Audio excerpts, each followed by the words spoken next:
Welcome to For the Long Run, the podcast exploring the why behind what keeps runners running long, strong, and motivated. I'm your host, Jonathan Levitt. Through personal and professional connections in the running world, I have the privilege of getting to know some amazing athletes. I've always been fascinated by the psychological aspect of running, and this podcast is aimed at exploring this and much more. I hope you enjoy. This episode is sponsored by Janji. Janji is a local to Boston running apparel company dedicated to exploring, connecting, and giving back through running. Inspired by travel, informed by function, and built for adventure, Janji makes running essentials to equip you wherever you run or roam. The company was founded on the core belief that water is a human right and donates 2% of their sales to supporting clean water organizations around the world. I've known the two co-founders of Janji for over 5 years, and it's been a privilege to see them grow and increase the level at which they've been able to give back to the running community and to the world in general. Welcome back. I have Katherine or KK Fischer joining me today on the podcast. KK, thanks so much for taking some time to chat. Thank you so much for having me. I feel so cool to be on your podcast. So we got connected through what I do for work, and you happened to mention that you run these super long distances. You were training for Moab, I believe. So I was like, okay, I gotta talk to you about this. So before we dive too far into it, my first question is, who is KK? Whoa, that's a big one. I don't know if we have enough time for that one. Who is KK? I'm just like a lover of life, lover of humans.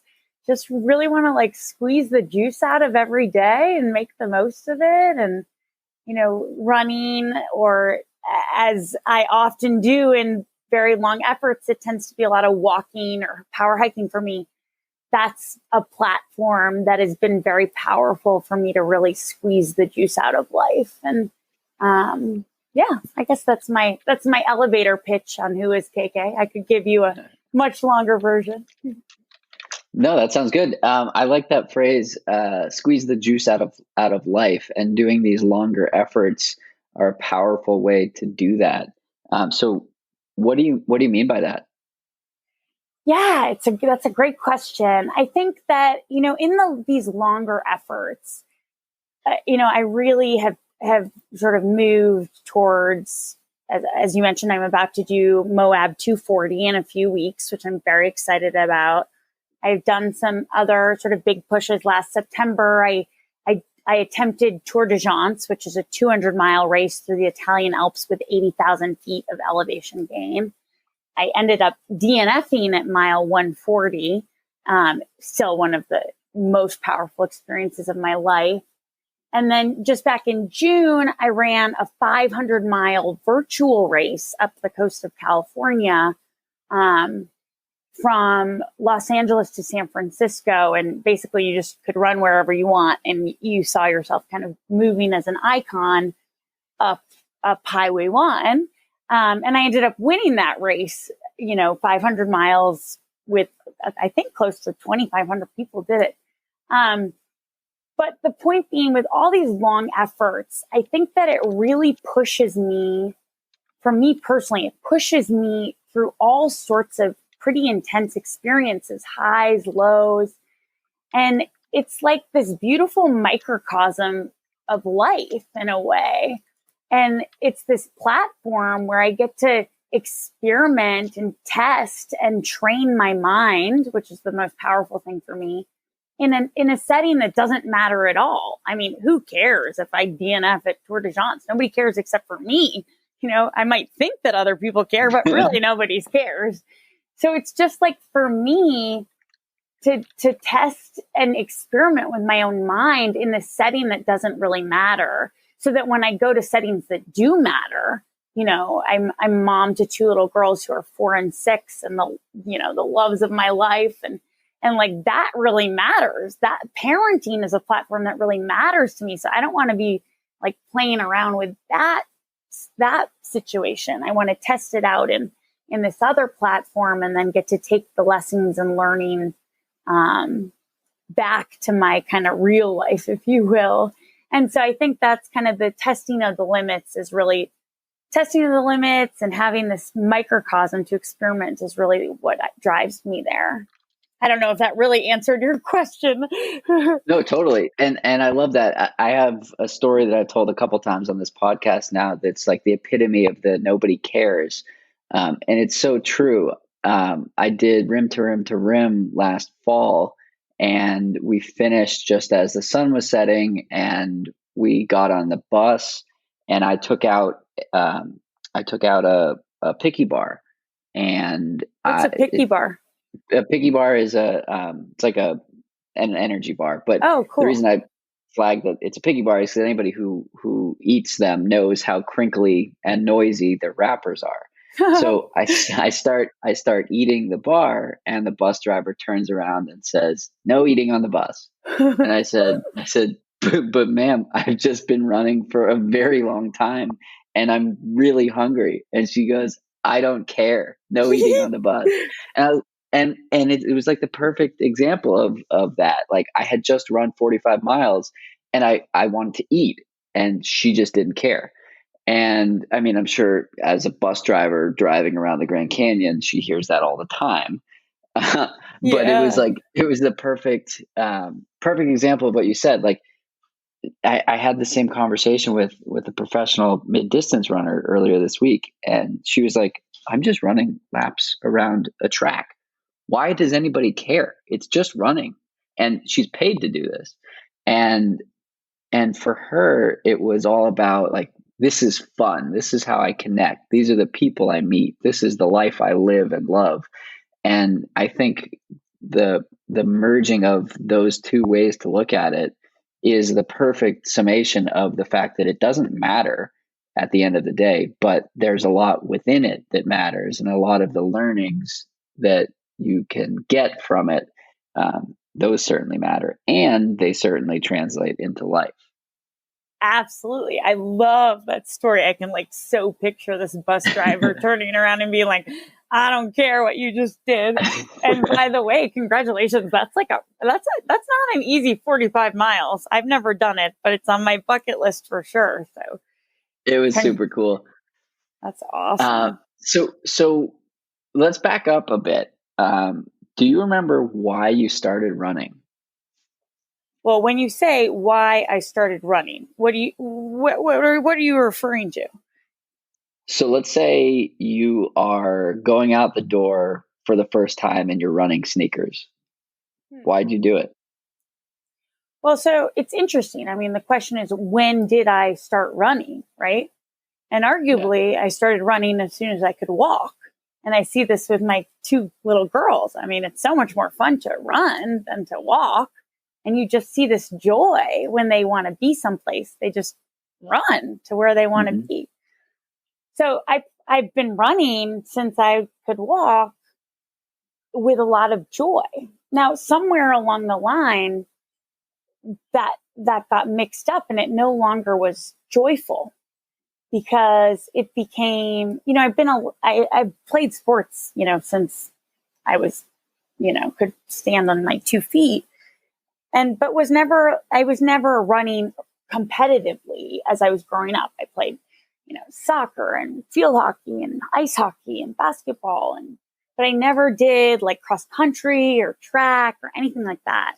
And so in my mind, and I really actually I thought I hated running. And I ran when I would play in a soccer game. I ran when I would play in a field hockey game. But if I had to go out and like run a mile, oh gosh, that was just like awful and miserable in my mind. And so I would say, I started with this joy and love of running when I was very little. And then I grew into, a teen. And then I went to college. When I went to college, I played varsity D3 field hockey at Williams College. And I just like hated any running workout, but I loved to play on the field hockey field. And then I graduated from college, and, what do you do to stay in shape? I graduated, I went and lived in Boston for a bit, and I was working at Bain & Company, which is a big management consulting firm. And so they had a pickup soccer team. So I played soccer on their team, which was really fun.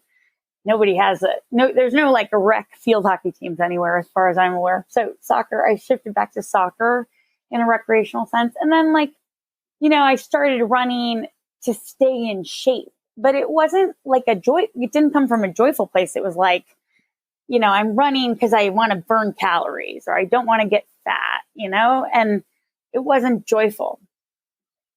And somehow, gosh, it was maybe 3 years ago, probably not quite 3 years ago, I met someone online and we were flirting as people do. It was on Bumble. And, I'm talking to him and we're playing this cat and mouse game. And I'm like, we're like, oh, what are we up to this weekend? And he's like, I'm running a race. And I'm like, oh, what kind of race is it? Are you doing like a half marathon or something? And he's like, I'm running a 100-mile race. And I was like, what? What? I've never heard of it. Like, I was just like, I dropped everything and I was fascinated with this human who I hadn't met. I just, was staring at a screen of words. And thus began, we ended up dating for, 2 years. And it was just like this beautiful relationship of adventure. And, he taught me so much about running in a way I'd never known running before. It was not about this calorie burn. It was like about the adventure and about the like learning about myself. And so why do I put my shoes on now? It's like, I love the adventure. And it's not like, Moab will be really, I'll have a blast no matter what happens there. But it's like more about the everyday adventure, like, putting my shoes on later today. And, maybe I'm going to go run down to Burlingame and get an ice cream cone and then run back, whatever it is. It's like the little adventures are kind of the more powerful thing in my mind. And it's just like lots of little pieces of joy that are simple and not that complex. I don't know if that makes sense. Yeah, totally. I think that you're discussing the process versus goal-oriented approach. And I think, so I've had the privilege of interviewing 70 plus professional athletes on this podcast. And so with that, many and most of them fall in line with exactly the way that you talk about it. And I think that that's a sustainable way to achieve progress and achieve the goals that you want to achieve, Moab or 100-miler or a 500-miler or whatever. But you kind of have to love the day to day in order to get to be able to do these big adventures or celebrations or whatnot. Yeah, and celebrations. I love that. I know you're a swapper, and I was a swapper for a brief period of time, and I just love this like mentality of like the race day is a celebration. It's a celebration, and you go run like a puppy unicorn or whatever the thing is that David loves to say, and it's just so joyful, and that's what I like brings me back to this child, like my brief time as a swapper, or whatever you would refer to me as. I was just probably the most horrible person to coach ever. But the thing that I got so much out of that experience, because really what got ingrained into my mind was that it's really about finding that joy.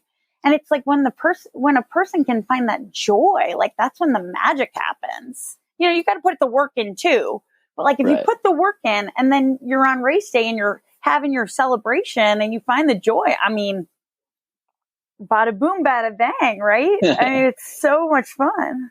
So let's talk about that joy of a race day where many of the listeners probably haven't gone as far as you're planning to go or as far as you've gone. I've definitely not done that. What are you thinking about when you're standing on the start line of Moab or even a 100-miler or a 200-miler or whatever it might be? It's interesting. You'd think if I was doing Moab, I've like had a lot of 100-milers under my belt. I have not run a single 100-miler. Well, my first 100-miler was supposed to be Cruel Jewel in May, which is considered a pretty tough 100-miler, and it got canceled. And as many races have been canceled this year. I'm not sure if you're aware of that whole thing. But what are you talking about? I've been living under a rock. So it got canceled. And, the interesting thing is like, there was some like sadness, but it really wasn't that huge a big deal to me because it's really not about the race. It's about the process, right? So it was like, okay, no big deal. And the guy that I was dating at the time, who I'm still with, who is also a prolific adventurer runner, we were just like hanging out with my kids, lounging in the park. And he's like, well, maybe you should just run 100-miler around your block. I was like, yeah, maybe I'll do that. And he was like, yeah, think about it. And I was like, okay, I think I'm going to run it tomorrow. I'll just run 100 miles around my block tomorrow. And so I literally got up the next morning and ran 100 loops, 101-mile loops around my block. And that was my first 100-miler I've ever done. I mean, I had done 100 miles in Tour de France back in September. I DNF'd at mile 140. But like, this 100-mile race I created, on this Sunday afternoon, that was my first 100-miler. And then while I was on this 100-mile journey around my block 100 times, I decided, gosh, maybe I should just like make this into a free race for anyone. And so I like did the 100-miler, and then I like 2 days later threw up the Squarespace website, which still exists and anyone can go to. It's called Around the Block 100. And it's just like this free challenge anyone can sign up for. And the idea was just to like, it's helpful to have a little carrot or motivation to get yourself out of the door. I mean, I guess like in the purest sense, it's great if you can just get out the door just for the pure love of it. But sometimes like you really don't feel like it, and it's helpful to have a carrot. So and there was a ton of people who signed up, and like it just was like a cool experience. And I love being a cheerleader. So it was so fun to like watch people do their own challenges, and people did it in different ways. And, it's a unique challenge. It's like, there's this cool thing about it in that you're like, every mile you have an aid station, but it's also a very dangerous thing because every mile you have your house and there's a comfy bed in there, So, anyway, that was, I kind of got derailed on your question, but you asked me, what am I thinking about in a 240-mile race like Moab? And what I'm thinking about is just, it's like, the reason I think I like these long distances, there's a lot of reasons, but I think one of the reasons is like, it's not so much about like redlining and like going fast. It's actually a lot more like, how well can I care for myself and how well can I problem solve? It's not like, oh, is something going to go wrong? Something will go wrong. Many things will go wrong in 240 miles. And it's like, and there's going to be some stuff that I like have encountered before. And so I'll know kind of ways to deal with it, whether it's like blisters or, I get my GPS track isn't working, whatever it is. There's things that I will have experienced before. But there's going to be stuff that'll come up that I've never experienced before. And so I think in my mind, the key is remaining like calm in those situations and confident and saying like, I can figure this out. I'm scrappy. The thing that's going to derail me is the like, oh my gosh, this thing went wrong. And now like my race is over. They don't have Oreos at the aid station and I'm done. It's like anything's fixable, Yeah, I love that. I just clicked onto this website and I'm fascinated by how you described it and what you just shared around. It's not the race. It's the ups and the downs and the problem solving and the changes on the fly that you have to make. And again, that's a perfect microcosm for life. But I want to read this first paragraph and then ask you some more questions about it. So on Around the Block 100, which has the image that I'm looking at is a sidewalk with sidewalk chalk with 100 slash marks of each lap, which is incredible. It says it all started when a microscopic yet persistent and human happy virus went gangbusters on humanity and the world changed dramatically. One week we were running races, stuffing our unwashed hands into gummy bear filled bowls while friendly, unmasked, and definitely not socially distanced race volunteers filled up our unsanitized water bottles with ungloved hands. The horror. Then the next week, every race is canceled. The single track trails we love are closed, and we aren't even allowed to go buy pizza rolls without 6 feet of distance and a mask. Of all the changes and hardships in the world right now, not being able to compete in running races falls near the bottom of the totem pole. But for me, it's not about a specific race. It's about a journey to get there and proving to myself that I'm capable of growing, changing, and evolving. I think that's that's it. Like, that's why we do it, right? You have this problem, you adapt it, and now you grow from it. So I love this description, and I love that outlining I mean, that's your why right there, which is super cool. But I want to dig into this race itself, or this 100-miler that you did around your block. First, some very light detail questions. Did your neighbors know what you were doing? They were a little bit confused, and I started it. Well, it was a work day for me. I kind of took a half day. So I woke up at 3 a.m. I cranked through some emails, and then I think I started, you could look at my Strava. I think I started at 6 a.m. So and then I got a chunk of miles done, and then I took a break. I mean, my watch was still running, but I took a break and I did some more work. And then I did some calls while I was going. And it was interesting, later in the day, people are "Oh, are you out for another run? I saw you this morning." And I'm "No, this is the same run," and it's it was a funny experience. And people by the end were cheering me on. There were these cute little girls that made a sign for me and were cheering me on. And it was just a really fun, wonderful experience. And yeah, it was cool. Did anybody ask why you were doing it? Somebody said, no, I don't think anybody asked why necessarily, but somebody was "Oh, what are you doing? Are you running a marathon?" And I was yeah, something like that, I'm 100 miles. And she's "Oh yeah, a marathon. Good for you. That's awesome." So, yeah, it was a marathon of the 100-mile variety, just 4 of them, roughly. Yeah. Well, that's super cool. I think that it's a year of making lemonade out of the moldy lemons that we've been moldy delivered. lemons. So. Ooh, I like that. I like that. I like that. That's one of my favorite sayings of all time. Making lemonade out of lemons. And one thing I would just say about this, it's very much about this, proving to myself that I am capable of growing, changing, and evolving.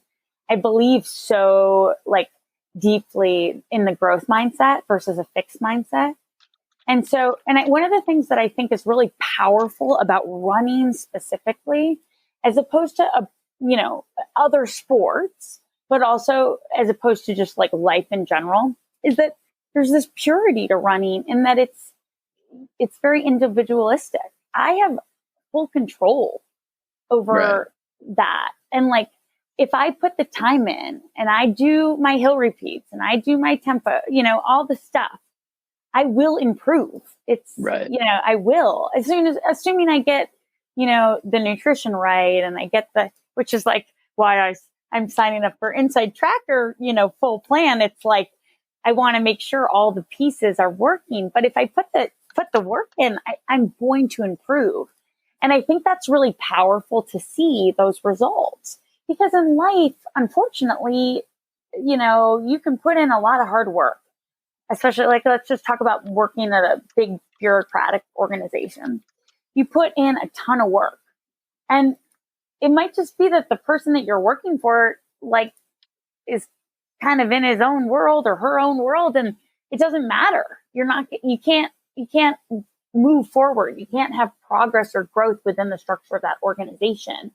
And it's not because you're not doing things to progress. It's things out of your control. And so I think the thing that's powerful for me about running is that there's this purity that I get to control it and I get to see it.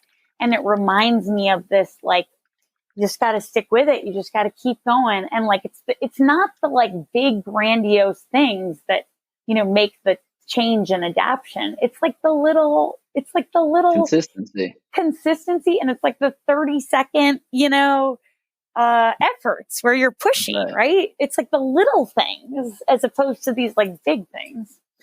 Yeah, I think that's the difference between, as you said, running and baseball or hockey or whatever, where like I sucked at some sports growing up, but I've put in the work, and I would never be a good stick handler, or I could never do hockey turns as well as some of my teammates, or hockey stops, things like that. Like you can't just like get better at stuff like that, or maybe you can. I don't think you can. Whereas with running, as you said, if you do the work, you will get better, assuming you're doing the work in the right way. Maybe like shooting free throws is a better example. Like you could shoot 10,000 free throws and you might not get better, but if you run 10,000 miles, you're going to get better. Yeah, absolutely. And, this body, the body is so fascinating to me. It's like such a complex system, right? And, it's not just like one variable, right? It's like all these different things are playing in, and it's, I don't know, for me, it's like this really fun, interesting puzzle to be like, how do I play with different variables and how do those affect one another, right? And again, like going back to kind of what drew me to Inside Tracker, and then this other company that I'm very passionate about, Power Lab, which takes my watch data and gives me all sorts of information about what's happening in my body. Like it's that data that I can like, the Inside Tracker data and the Power Lab data, it's like this feedback mechanism for me to be like, when I did this, this is what happened. And, when I do that, this is what happens. Okay, maybe I'll try it different next time, right? Yeah, it's very action reaction. You can figure out which of the strings to pull on, and you get a more favorable outcome. Totally. Thanks again to Janji for sponsoring this episode.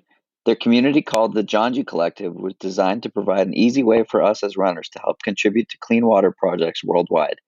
For the $50 membership fee, they'll put $50 towards supporting these clean water projects, and you'll get a sweet singlet. Just select the $75 option at checkout and use the code FTLR. You'll also get a discount for life and early access to new gear. One of the things that I saw on this website as well was, and forgive me for butchering the Latin here, non Laurus Luctatio, not the prize, but the struggle. Yeah. Why'd you put that in there? I'm so glad you asked that. I kind of forgot that was on there. So, I don't know if you've heard of the race. I always say the name of this town in Colorado wrong. Ouray, Colorado. Ouray, yeah. Okay. So, Ouray. And you know the race, Ouray 50 and Ouray 100. 50, yeah. Yep. Okay. And that is the motto of that race. Not the prize, but the struggle. And it is an exceptionally difficult race. And it's exceptionally difficult for a lot of different reasons. One, Colorado mountains, it's just it's a ton of vert. It's like actually for 100-milers, it's like hard to find a 100-miler in the United States with as much vert as that has. It might have 42,000 feet of gain. Yeah. So that in and of itself, that's a challenge. Two, you're at altitude, right? You're like up in the Colorado mountains and you're getting up to, I don't think you get quite up to 14. Maybe the 100 gets up to 14. I think the 50 gets up to 13 and a half, maybe. I can't really remember, but the 50 is 12. The 100 is 13 and a half. Yeah, okay, with a 10-2 average. Oh yeah. So yeah, you're feeling that if you're if you have sea level lungs like I do. And and it's technical. It's very technical.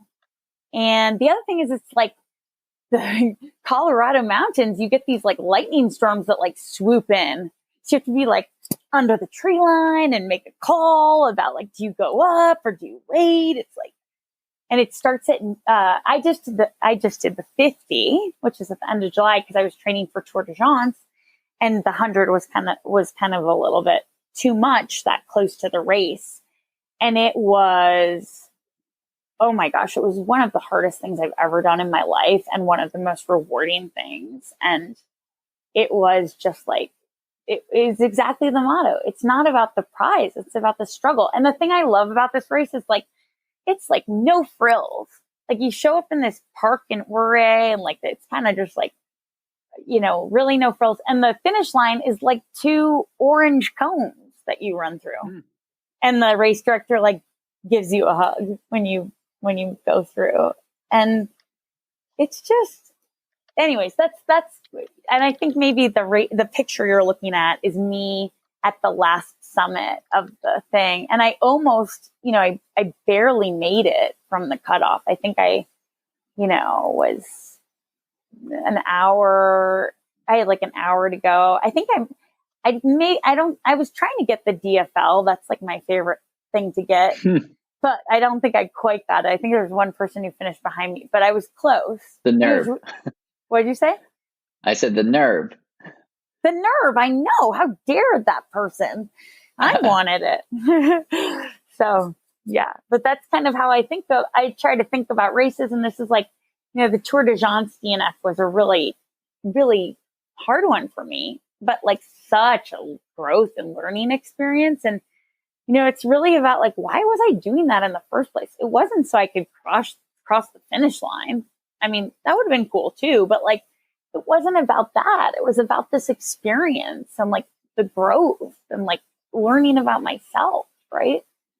Yeah. So talk to me about that DNF. Oh, what was your headspace when you pulled the plug?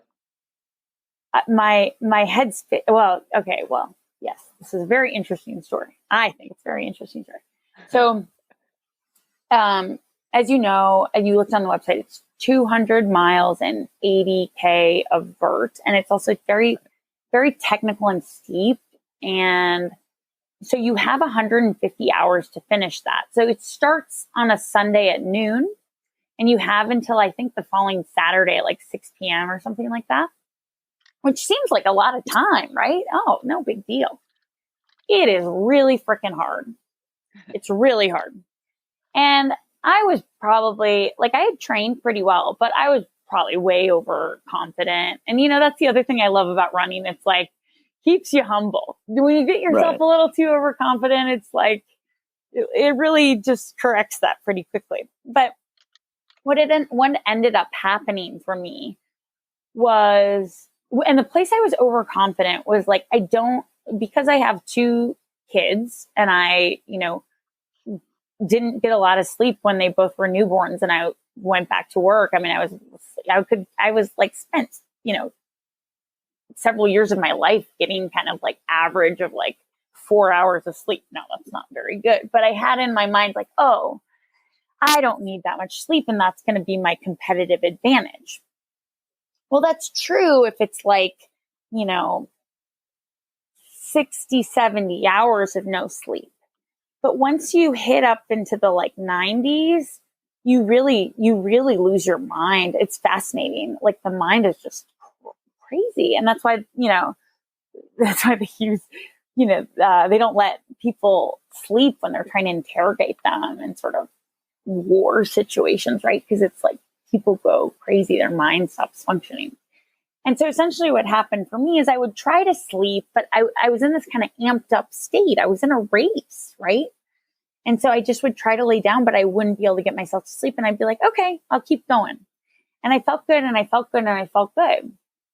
And then, so I started on Sunday at noon and then I guess it was Wednesday night and I went out and maybe at like 10 o'clock, I remember I left like Brests in a life base. They had these life bases that had like lots of places to sleep and some showers and massage people. I mean, I made this joke with people, like people are like, oh, this race is very expensive. I think it was like $900. And I was like, Well, it's actually quite affordable for an all-inclusive week-long vacation, if you think about it. Through I the mean, mountains. I get lodging, I get food, I get, incredible views. It's a pretty good deal for $900 if you ask me. But so anyways, I'm like coming out of this aid station, was kind of like the, kind of mid of the race, and it's nighttime, and I'm talking to my sister on the phone, and then I get up to this little hut. There are all these cool huts, and there's so much spirit and soul to that race. Like, there's all these aid stations, but there's also just like people who set up an aid station in front of their house for you. I mean, it's really incredible. And I was in this little hut, and I talked to my best friend on the phone while I was having like 3 espressos. And then I did this climb, and I had like this great song on. I was feeling so good, and the moon was out, and I got up to the top of the thing, and I was feeling great. It was like totally clear night. And I start going down on this descent, and it was a descent that was pretty technical, and maybe like, these are big mountains. So it was probably like a 10-mile descent. And I was going into this like little valley. And kind of like a couple miles into it, I start looking around, and there's like there's like a bunch of runners that are around me now. I'm like, oh, that's so weird. I haven't seen anybody. Now there are all these runners. And then I look, and they've got these like strings attached to their arms. I'm like, what's going on? And I look up, and in the sky, I see these like planes flying, and the strings are attached to, like they're marionettes that these people from the planes are controlling and marionetting these runners down the mountain. I'm like, whoa, that's weird. And that's really cool. And I would really like some marionettes. That would be very helpful for me on these descents, because I was having this issue with my knee. I was like, oh, okay. So I just got to get into this aid station. And once I get into this aid station, I'll get the marionettes, and that'll be great. That's great. That's the solution. So I get into this aid station, I walk in, and it's like 2:00 in the morning, and they're like, would you like some cheese? Do you want some water? And I'm like, no, I need the marionettes. And everybody looks at me like kind of, not sure what to say. And I'm like, the marionettes, and I start like motioning with my hands, and then I trip over a bench and knock over a table. It was like I was drunk, and they didn't know what to do with me. And then they took me to the medical person, but they didn't have a doctor at this particular aid station, because it was like kind of a smaller aid station. They just had kind of a nurse. And so she took my vitals. Everything was totally fine. Like I didn't, from a vitals perspective, I didn't have any issue, but like I was delirious. I was delirious. And looking back, I can't comprehend how this happened, but like in the moment, it was just like so clear that there were definitely runners being marionetted down this mountain, And then like everybody's very concerned. And so then I'm like, start to get very scared, because I don't know what's going on. And everybody's like concerned, and like they keep taking all my vitals. And I'm like, oh my gosh, what's happening? And then my mind's like, I'm dying. I literally thought I was dying.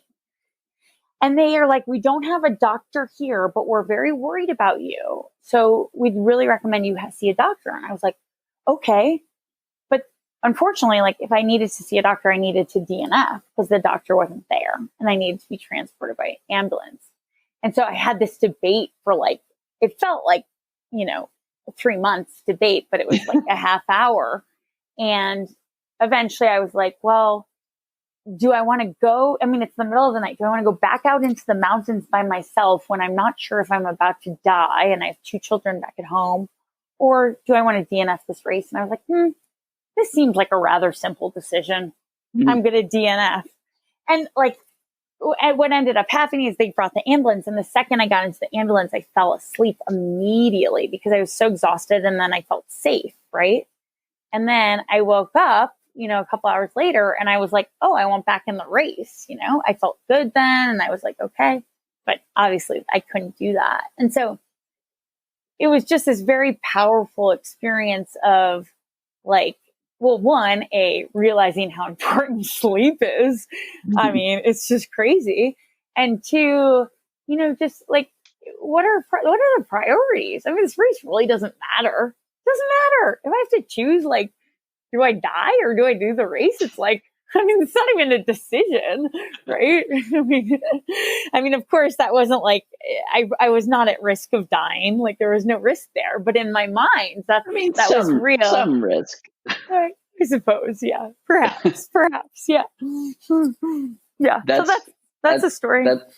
That is a story. The hallucinations are fascinating. I mean, I've obviously never experienced that in the distances that I've run, but I had Courtney Dauwalter on the podcast, and she told me about one of the hallucinations she had while doing the Colorado Trail. So she DNF'd at, it was like 307 miles. Oh, and that's pitiful. 307 miles? Jeez, right? Louise. It's like, yeah, I don't even run that in a month. So she said that she saw that her sweat resembled pomegranate seeds. Oh, and that's fascinating. She was pouring out pomegranate seeds from her arms. And not just that, she also saw bears dancing and hugging. And I was like, you just needed some of those Haribo gummy bears, I think is what that means. But the places that our minds go and these like protective mechanisms that we have that we try and override sometimes, it's fascinating that you had your wits about you to understand what was going on and how to prioritize. But I can't imagine, like, oh yeah, marionettes from the sky with the airplanes and helicopters and it's like, yeah, and it's that's totally normal. Reasonable. Yeah, it was like totally reasonable in my mind. And I was so excited because my knee was bothering me, and I was like, oh, that'll be so helpful for my knee. Yeah. Anyway, I mean, it's very fascinating. So the race is just like it has such a special place in my heart, and I will eventually go back and try to reconquer. But Galen Reynolds, who's come in second the last 2 years, just like a beast of a human, like such an impressive story. Worth having on your podcast. He's so interesting. But I talked to him a bunch before and after the race, and he runs it in, like, I don't even know what his time was. But the interesting thing is, like, he hallucinates when he does it because he doesn't sleep. He just goes straight through, and he hits this point where he starts hallucinating. But he's had enough experience with it that he's able to understand that that's not real. He's seeing things and he's hearing things.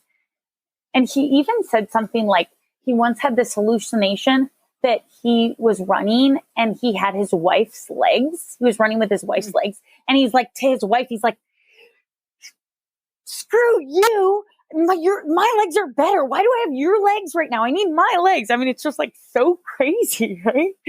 And his wife is just like this lovely, wonderful human, and they have a wonderful relationship. But like the things that he would describe had happened to him in his mind were crazy to me, but he had enough experience that he could, compartmentalize those things while he was racing and just set them aside and kind of trust. Like, I just keep going, and I just set those there, and I don't get scared of them. Does that make sense? Yeah, that's fascinating. It's just like, yeah, it's the kind of thing where if you experience it enough, you can learn to overcome it. Maybe. Yeah, or maybe not overcome it, but it's like you learn to like live run with it or dance with it. Like I don't, like it's like with a bear and pomegranate seeds. That sounds kind of fun. So switching gears a little bit, talking about Race on the Moon. Yeah. What do you want to know? Well, first, let's tell the listeners here what it is and what it was conceived from. Yeah, awesome. And it's, I didn't even really realize this when we scheduled this podcast, but today's the first day today's the first day you can go out and run because it is the new moon. And new moons traditionally represent like new beginnings and new intentions. And so I really wanted it to start on the new moon, which is today, which is September 17th. And now we're talking today. It's just that the universe works in mysterious ways. But anyways, the idea behind Run the Moon is, it actually sort of, the inception of it was when I did this 500-mile race up the coast of California in June, which was like, I just was going out and going around my block. And I often sometimes wasn't even running. I would just, my mom would call and I'd go walk outside my house and walk around my block, and my watch was going. And the way that it worked is like, anytime that I use my watch, I use a Garmin, but any watch really works. I'd have it, I set it up so that my data would flow from Garmin to Power Labs, this company I'd mentioned before. And what they do is, the company was really about kind of helping runners understand the data that their watch has, which it has this wealth of data that's very valuable. But they, with COVID, have transitioned to kind of doing what they call connected events, but it's really kind of like virtual events or open course events or different ways to race or do an event that's like COVID friendly. And so in this 500-mile race in June, it was about, anyone could go out and do their miles wherever they wanted. And then you upload your watch data just like you would when you're like uploading it, and it flows through to Strava. But then it also flows through to Power Lab. And then what ends up happening is those miles get added and you see yourself progressing up the coast of California. And just in the same way, I wanted to create a race that's just like kind of out of this world crazy. And I love the moon. When I was a kid, I really wanted to be an astronaut, and I went to space camp pretty religiously in the summer times.